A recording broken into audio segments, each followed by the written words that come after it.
अरे जिस भारत माता में, जिस धरा पर साक्षात श्री हरि गौपालन के लिए अवतार लेते हैं, उस धरा पर गौ हत्या हो रही है और उसके पास बने हैं। जिसका पास नहीं बना उसकी दुकान बंद, और जिसका पास बना है उसकी दुकान चल रही। बताओ, किसी की हत्या करने का भी कोई पास होता है?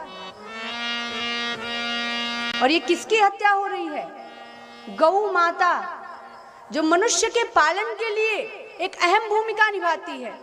यदि किसी बालक को माता का दूध मना हो जाए ना, तो उसको देशी भारतीय गौ माता का दूध बताया जाता है।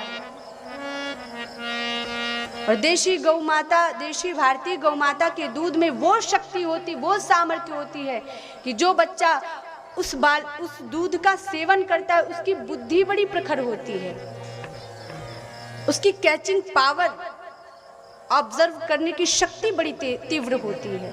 वो किसी बात को एक दो बार में ही याद कर लेगा। किसी भी चीज को, जो भी वो पढ़ाई करेगा, उसमें उसकी जो क्षमता होगी पढ़ने की, सीखने की, वो सामान्य बच्चे से दोगुनी होगी और संभवतः इससे भी ज्यादा होगी। ये कलयुग का स्वरूप है महाराज, कि गौ हत्या के लिए साधु संतों ने, पूज्य पाशी करपात्री जी महाराज धरना देकर बैठे थे कि गौ हत्या नहीं होगी, नहीं होगी, नहीं होगी।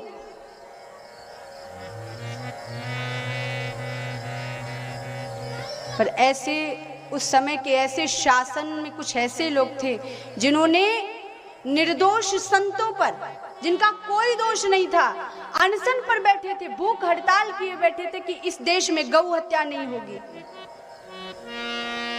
ऐसे उन निष्पाप संतों पर लाठीचार्ज करवा दी। कितने संत तो बेचारे कई दिनों से भूखे थे तो पधार गए मारने। इस राष्ट्र की पहली महिला प्रधानमंत्री थी, आप समझ गए होंगे, लौह स्त्री भी उनको बोला जाता है।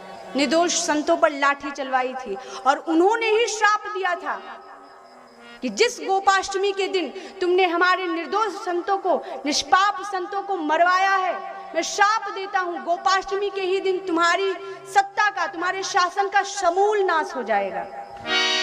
और वो आज फलीभूत हुआ। इस राष्ट्र पे जब तक गौ हत्या होगी, जब तक संत मारे जाएंगे, कहाँ तक गिनाए महाराज। अब तो वो नेट चल गया है तो बहुत अच्छी सुविधा, लोगों को जानकारी मिल जाती है क्या हो रहा है क्या नहीं हो रहा। पहले ये चीजें नहीं पता चलती थी महाराज, न्यूज़पेपर तक में नहीं छापने देते थे।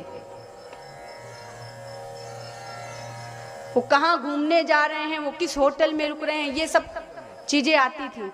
पर जो हमारे भारतीयों के साथ, जो हमारे संतों के साथ हो रहा है, इस बात को कोई स्पष्ट ही नहीं कर पाता था, करने की अनुमति ही नहीं थी। और तो और महाराज, जय श्री राम बोलने पर ऐसा लगता था जैसे हम कोई पाप कर रहे हों।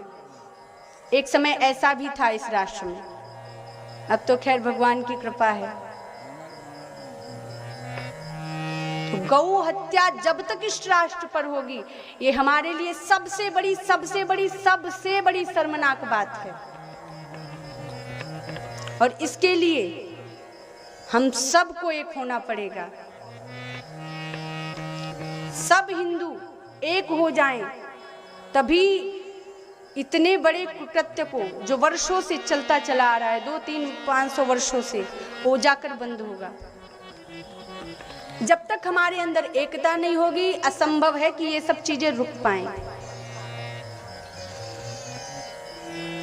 इसीलिए देखिए, पहले ही श्रीमद् भागवत महापुराण में पहले ही दर्शन कराया जा रहा है कि कलिकाल अपने हाथों से गौ माता को प्रताड़ित कर रहा है। ये कोई ऐसे वैसे थोड़ी कि ऐसे बस लिख दिया गया, ये आपको संकेत किया जा रहा है कि कलिकाल का मूलतः स्वरूप यही है।